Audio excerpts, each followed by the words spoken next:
সারাদিন রোজা থাকার পর আমাকে তো লাগবই, কারণ আমি তো শরীরের সব ক্লান্তি আর পানি ঘাটতি দূর করি, যা তো শরীরের জন্য খুবই উপকার।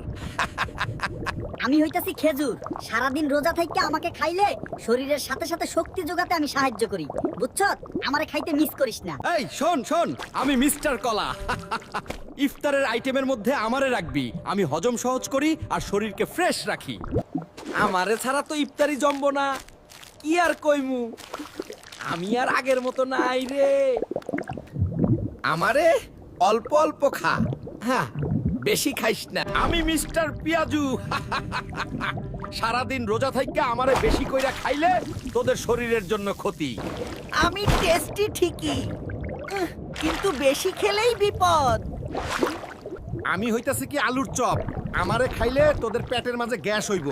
এই রোজার দিন যত কম খাইবি আমারে ততই ভালো। আমি হইতাছি বেগুনি, আমারে তেলের মাঝে ডুবাইয়া বাজে, আমারে খুবই কম কইরা খা, বেশি খাইলে তোদের শরীরের জন্য অনেক ক্ষতি হইব।